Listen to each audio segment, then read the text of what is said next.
भास्कर समाचार, अब खबर सबसे पहले। जिस जनपद के गन्ना मंत्री हैं वे अपने क्षेत्र के किसानों के साथ भी न्याय नहीं कर पाते।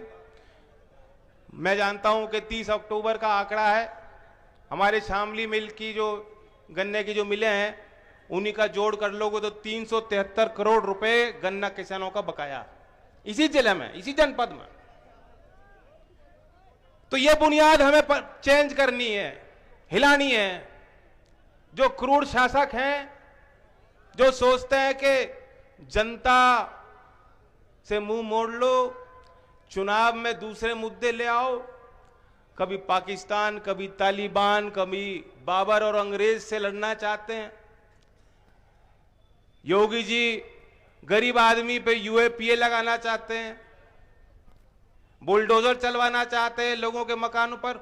लेकिन एक भी दिन, एक भी तारीख 5 साल में हमने और आपने देखा है, आप भी गवाह हो, एक ऐसी तारीख, एक ऐसा पल नहीं आया कि योगी जी ने किसी पूंजीपति को या बड़े आदमी को कटघरे में खड़ा किया हो। अगर योगी जी चाहते तो यहां जो गन्ना किसानों का बकाया है, क्या सोचते हैं आप?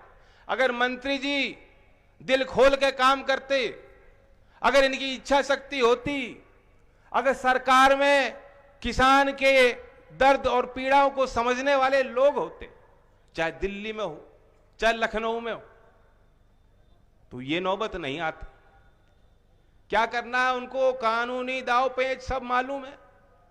कानून सख्त है, कानून में तो प्रावधान 14 दिन का है, कानून में ब्याज का प्रावधान है।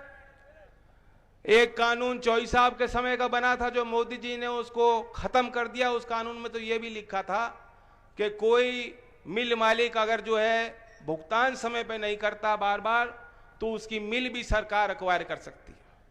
वह कानून उन्होंने खत्म कर दिया मोदी जी ने, लेकिन अभी भी कानून है। अगर ये चाहते तो किसानों को समय पे भुगतान हो सकता। और चुनाव के पहले हमें, आपको पता है, मोदी जी ने आके बड़ी बड़ी बात कही थी। आज चुनाव के पूर्व संध्या पे हम सब सोच रहे थे कि इतना बड़ा आंदोलन हो रहा है, गांव गांव, गली गली, हर बैठक पे चर्चा है कि गन्ने का भाव तय होना है, कुछ ना कुछ बढ़ेगा। लोग अनुमान लगा रहे थे, हरियाणा ने घोषित किया ज्यादा, पंजाब ने घोषित किया, उसके बाद सब लोग अनुमान लगा रहे थे कि कम से कम 400 पार तो होगा। खूब दबाव है किसानों का, योगी जी थरथरा रहे हैं, योगी जी हिल रहे हैं, उनकी बुनियाद हिल रही है और दिल जीतना चाहते हैं तो 400 से ज्यादा देंगे। लेकिन क्या दिया? क्या भरपाई हुई किसानों की? लागत भी पूरी नहीं होती। तो 5 साल में जो किसान के लिए इतनी महाकंजूस सरकार रही हो, एक मजदूर जो 4 साल से हरियाणा में भट्टे में मजदूरी कर रहा था, जिसके घर में कोई कनेक्शन नहीं था, कोई बिजली नहीं आ रही थी, उस एक गरीब के घर भी 1,37,000 रुपए का बिजली का बिल योगी सरकार ने, योगी जी ने खुद पहुंचाया। Shiv Shakti two wheeler private limited आपके क्षेत्र के होंडा बाइक्स और टू व्हीलर्स के अधिकृत विक्रेता। ले जाइए अपनी मनपसंद होंडा टू व्हीलर। इतना ही नहीं, टू व्हीलर एक्सचेंज पर भी एक्स्ट्रा बोनस ऑफर दिया जा रहा है। कम से कम कागजी कार्रवाई में 0% ब्याज दर और छोटी आसान किस्तों में फाइनेंस सुविधा भी उपलब्ध है। हमारा पता है Shiv Shakti two wheelers private limited, opposite to bus stand, PN Sharma park, Delhi road, Baraut, Baghpat, Uttar Pradesh. अधिक जानकारी के लिए संपर्क करें। Mobile number 9837032421। अब किसानों को डर लग रहा है क्योंकि आपके ट्यूबवेल पे भी मीटर लग रहे हैं और किसान जो बैठे हैं, आंदोलन कर रहे हैं, उनकी मांग कृषि कानून को लेकर है। लेकिन एक बड़ी बात है जिस पे चर्चा हम लोग नहीं कर रहे। मोदी जी चाहते हैं कि बिजली कानून 2003 को बदल दिया जाए। आज बिजली एक्ट के तहत उपभोक्ताओं की अलग अलग श्रेणियां हैं, इंडस्ट्रियल, कमर्शियल, और ये जो कानून बनाना चाहते हैं कि सारी श्रेणी एक हो जाएगी। किसी भी राज्य सरकार में जो रेट का निर्धारण की जो प्रक्रिया है या जो आयोग बने हैं, उनके हाथ में कुछ नहीं रहेगा। अगर हम और आप चूक गए तो ये बिजली कानून में संशोधन भी सरकार लाएगी।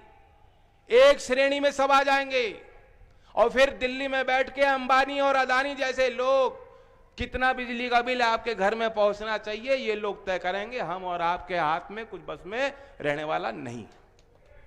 और बाबर और औरंगजेब को गोली देकर कैराना पलायन की बकवास करके ये लोग वापिस अगर सत्ता में आ गए तो ये 14 दिन का प्रावधान भी कानून से मिटने वाला है, ताकि हम और आप कोई भी किसान अपना हक ही ना मांग सके। नीति आयोग सिफारिश कर चुका, जो किसान की लागत पे जो फैसला लेने वाला केंद्रीय आयोग है, उसने सिफारिश पे हामी भर दी और केंद्र सरकार पे वो प्रस्ताव भेज चुके हैं कि 14 दिन को हटा दो।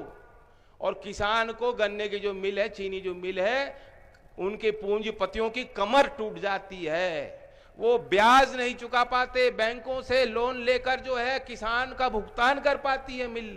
ये दलील दी है, ये दलील दी है जो आपके वकील बैठे हैं दिल्ली में, ये दलील उनको मोदी जी के आगे रखी जा रही है। और अगर हम और आप चूक जाएंगे तो निश्चित तौर पे 14 दिन का आपका जो आज हक है वो हक आपसे छीन लिया जाएगा। जिस रास्ते पे चलकर मुझे तरक्की मिलती हो या मेरी सीट बढ़ जाए या वोट बढ़ जाए लेकिन आपका नुकसान होता हो, उस रास्ते पे मैं कभी बढ़ूंगा नहीं। और अगर आपकी हानि हो रही है, आपके साथ अन्याय हो रहा है, मुझे आपके बीच पहुंचना है और ये लोग रोकेंगे, मैं रुकूंगा नहीं। यही मेरा काम है।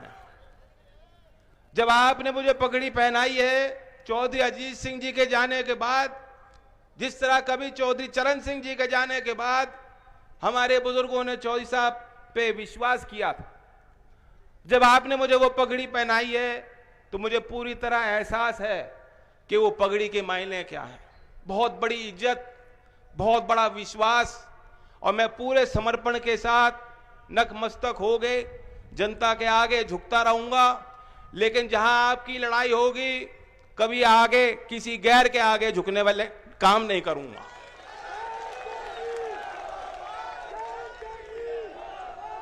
हमें यूपी की फिजा बदलनी है। मैंने सपना देखा है अपने शामली क्षेत्र के नौजवानों के लिए। अगर आप व्यवस्था बदलना चाहते हो, इनकी बुनियाद हिलाना चाहते हो, 70 लाख नौकरी दूंगा 5 साल के अंदर, उन्होंने कहा था, योगी जी ने कहा था। आज पूरे देश को पाट दिया, 4.5 लाख नौकरी दी है। खुद कह रहे हैं कि 4.5 लाख नौकरी दी गई, 70 लाख का वादा किया था। सारी सरकारी उपक्रम कंपनियों को बेचने में जुटे हैं। कहां से नौकरी मिलेंगे? जब सरकारी नौकरी नहीं बचाएंगी, विभाग में भर्ती नहीं हो रही तो क्या करोगे? आरक्षण लेके क्या करोगे जो नौकरी नहीं निकलेगी? तो इसलिए मैंने नौजवानों को बहुत बड़ा सोच समझकर वादा किया। क्या वादा है, याद है आपको? बस आपके जुबान पे आ गई बात, जो मेरे दिल की बात।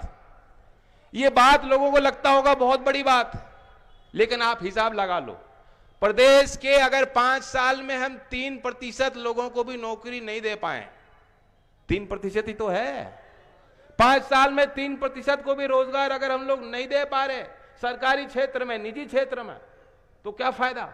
लाना था ऐसी सरकार पे। ऐसी सत्ता को 2 मिनट में मैं ठोकर मार दूंगा जिससे आपको फायदा नहीं मिलेगा। नहीं चाहिए। और मैं तो चुनाव जीत के भी देख लिया, चुनाव हार के भी देख लिया, कोई आफत नहीं आ रही, कोई आफत नहीं आ रही। हम वही हैं, आप वही हो।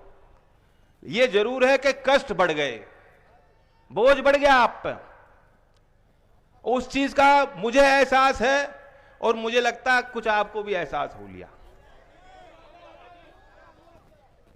बस जो कमी रह गई हो, जो मुजफ्फरनगर वाले साथियों को मलाल हो दिल में, कोई बात नहीं। चौधरी चरण सिंह जी भी एक बार चुनाव हार गए थे, लेकिन वो जो मलाल है उसे दूर करना तो एक ही रास्ता है। अगर अपने बेटे पे विश्वास करते हो, मुझे एक मौका देना चाहते हो, तो एक ही रास्ता है, 2022।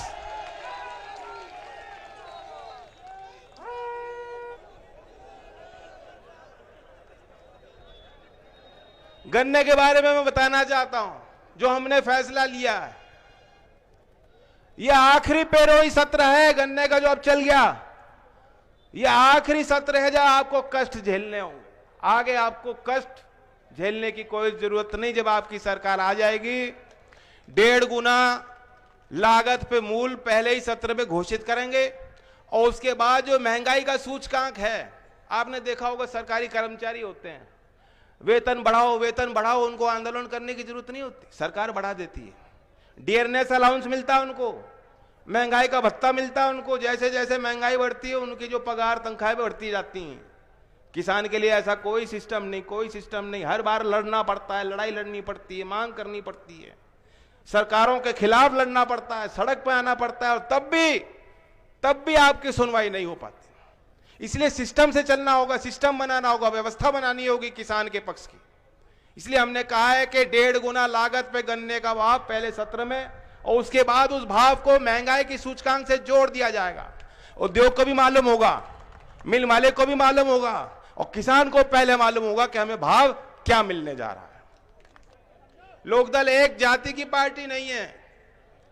आप मेरी जाति से पहचान मत करो, मेरे जज्बात को पहचानने का काम करो, मेरी भावना को समझने का काम करो। मैं अपने नौजवानों से खास तौर से कहना चाहता हूं, एक एक दिन बहुत कीमती है। अब वक्त नहीं बच रहा, 4 महीने नहीं बच रहे, एक एक दिन बहुत कीमती है। इसलिए मैं आपसे उम्मीद करता हूं, मुझसे मिलने की होड़ मत करना, दिल्ली की दौड़ छोड़ दो। कोई टिकटार्थी अगर टिकट चाहता है हासिल करना, दिल्ली आना बंद करे, गांव में जाए, क्षेत्र में जाए, किसानों में जाए।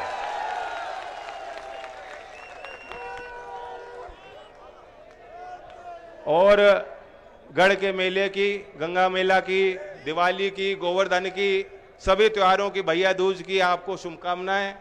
मैं इस बार मना तो नहीं पाया आपके बीच। मैं जानता हूं ये बार दिवाली भी सबके लिए फीकी रही, लेकिन मैं जानता हूं कि हम और आप साथ रहेंगे तो उजाला भी पहुंचेगा, तरक्की भी पहुंचेगी घर घर। धन्यवाद। जय हिंद, जय भारत, जय किसान। लेना है नए शूज या फिर भाभी जी के लिए नई फैंसी सैंडल, तो घबराइए मत। अब आपको एक ही छत के नीचे सम्राट शूज में मिलेंगे मेंस फुटवेयर, वुमेन्स फुटवेयर और साथ ही बच्चों के लिए भी आकर्षक फुटवेयर्स। और हाँ, सम्राट शूज पे लगी है भारी डिस्काउंट वाली सेल, तो आज ही आएं और मौके का फायदा उठाएं। जेन्युइन ब्रांडेड फुटवेयर्स पे ऐसी डिस्काउंट और इतनी वैरायटीज आपने कहीं और नहीं देखी होगी। सम्राट शूज, मेन बाजार, कोताना रोड, बड़ौद, बागपत।